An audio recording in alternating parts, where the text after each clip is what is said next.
Hi everybody, thanks for joining back into a little bit more of our bonus, the one and only Bob. We pick up on page 90 if you're following along with me. This one's called The Park. As Julia walks, I sneak peeks out of her backpack, like I always do. We pass the Merkeet family poking out from their den holes like the whack-a-mole game they used to have at Max Mall. I see the flashy flamingos with their one-legged balancing act and the terrifyingly beautiful tigers. Even their cute cubs give me the willies.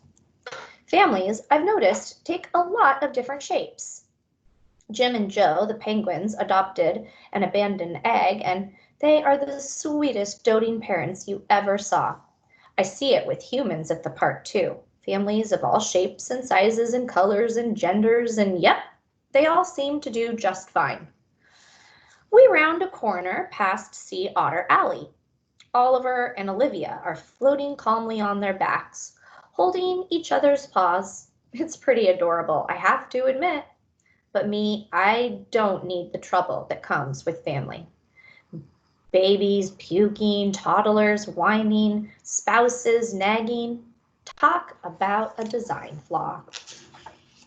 Change. The park's pretty big, lots of twisty paths and fascinating smells. All the parts have names. There's the African Aviary, the Outback, Penguin Cove, Lemurland. It's like puzzle pieces of the world. A little Africa here, a little Asia there. Dogs, you can find us pretty much everywhere. Our territory is Earth, as long as we're hooked up with humans, that is. Along the shady paths, volunteer guides will answer your questions. They'll tell you about how animals used to roam one part of the world or another until things changed. Things change. That's one thing I have figured out. Don't ever assume a little patch of the planet belongs to you.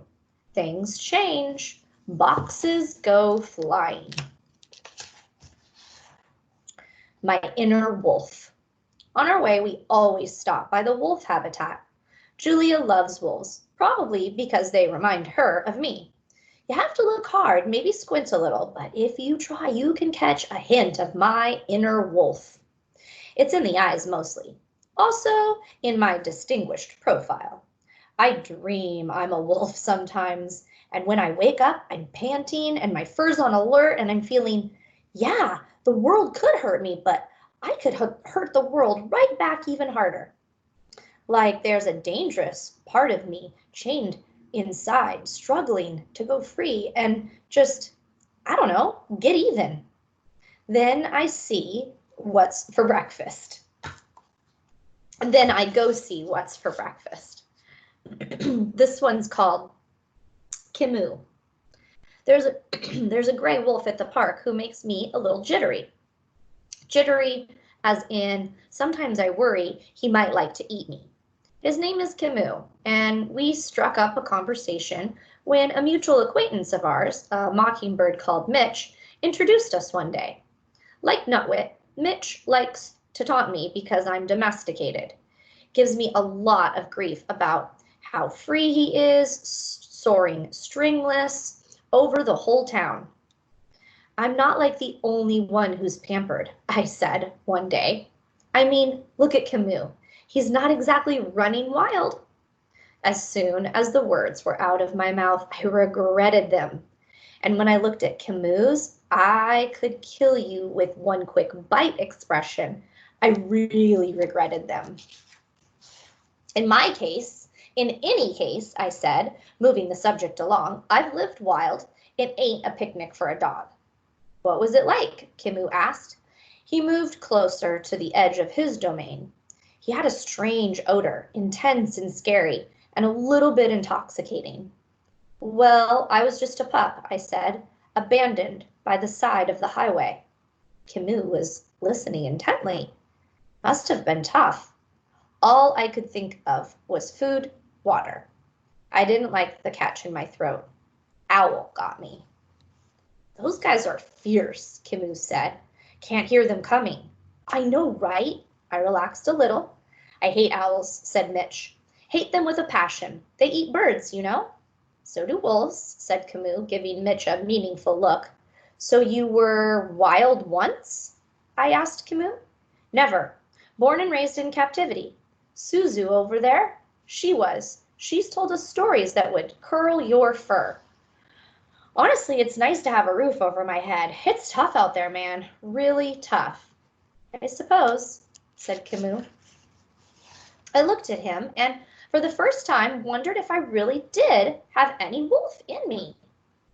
He was a majestic animal with teeth that could be shared and a tree trunk. Sorry, he was a majestic animal with teeth that could shred a tree trunk. I am also majestic, but more portable, with teeth that could mangle a pencil with enough time and effort. Hey, Bob, Mitch said, do dogs howl the way wolves do? Of course we do. Well, so let's hear something. A duet, maybe. He fluttered his wings, revealing startling patches of white. Do you know Talk to the Talk to the Animals? They play that on the carousel. Go away, Mitch, said Camus, with just the right amount of menace in his voice. Come on, just a little howling. Pretend there's a moon. Pretend you're free. Pretend, Camus growled, and so I did, and so did I. His was pretty impressive. Guttural, deep. It spoke of death and dismemberment and all kinds of unpleasant bird nightmares. I growled too. It spoke of me being mildly peeved. Still, Mitch got the message. He disappeared, a blur of wings. Actually, I've never howled at the moon, I admitted. Me either, said Camus. I'd feel kind of silly doing it in here. This one's called Enrichment. We're almost to my favorite spot in the park. The great thing for me is that one corner of Gorilla World juts up against Elephant Odyssey, the area where Ruby lives. A low stone wall separates the two spaces, and there's a moat on the elephant side. The sections connect like two slices of pie, and my secret spot is right at the center, where I can hang out with my crew. Ivan and Ruby both have access to indoor habitats, which is great when the weather isn't cooperating. The indoor space for gorillas ain't bad. I call it the Gorilla Villa. It has tons of ropes and hammocks and branches to climb. Humans watch through a thick wall of glass while the young gorillas run around like kids at recess. But whenever Julie and I visit, we can almost always find Ivan and Ruby outside. We trudge up a little rise, though it isn't much of a hill. We live in a pretty flat part of the world. From there, I can see just about everything, the park, the parking lot, the creek. Far beyond that, every now and then, I can even catch a glimpse of the ocean. My secret place is a little hard to get to, right near the keeper's shed, nicely hidden by trees and bushes. Under a big magnolia tree, there's a bench shaped like a gorilla holding out his arms. Julia likes to sit there and draw. Sometimes she does her homework, which smells like frustration with a hint of eraser. Whenever I visit, Julia props me up on the stone wall that separates Ruby's world from Ivan's. Visitors can't see me, and the keepers pretend not to see me. If they caught any other dog there, he'd be out in a heartbeat. But Ivan and Ruby and I have a history. I make them happy. I'm what you might call enrichment. At the park, they try to keep animals engaged with surprises and challenges and changes to their environment. That's what enrichment is all about. The gorillas get watermelons to demolish and boxes to hide in and markers for drawing. The elephants get sprinklers and flavored water and elephant-sized rubber balls. Not exactly like a day in the real jungle, of course, but the keepers try as hard as they can to make life interesting. For Ivan and Ruby, I'm the ultimate enrichment. I'm their best pal. Let's see. Okay, we've got time for another one. This one's called Walls and Bad Guys. Julia takes me out of her backpack and I settle into the and I settle onto the wide stone wall. It's my favorite place on the planet because it means I can see Ivan and Ruby, but I also kind of hate it. Walls will do that to you. Ivan, being Ivan, is a mellow kind of guy that takes the good with the bad, only gets angry when he really needs to. When I complain about the walls of the park, he says, well, walls keep the animals in, but they also keep the bad guys out. Of course, gorillas don't have a whole lot of bad guys to deal with, elephants either, so humans step in to fill the void. Dogs? Sometimes it feels like we have enemies galore. Everyone wants a piece of us. Humans treat us badly, cars really have it in for us. We even get eaten by coyotes, which is kind of like having your cousin invite you over for dinner and then inform you that you're the main course. Although I'd probably just be the appetizer. Anyways, after those 27 years stuck in a mall, Ivan is one of those glass half full kind of guys when it comes to the walls surrounding him. Glad to be with others of his own kind, cared for by smart and loving humans. I'm more of a water bowl of power, half empty kind of guy.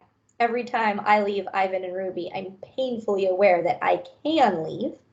Ivan's address is Gorilla World. Ruby's is Elephant Odyssey. And me? I guess my address is the same as Julia and George and Sarah's. 1249 Hinman Avenue. I mean, of course it is. I've been living there for a whole year now. It is. And yet, sometimes I still wake up at night and think, gotta find shelter, gotta find safety, gotta find somewhere to belong. Guess I don't want to get too comfortable. And we'll have to pause there until next time.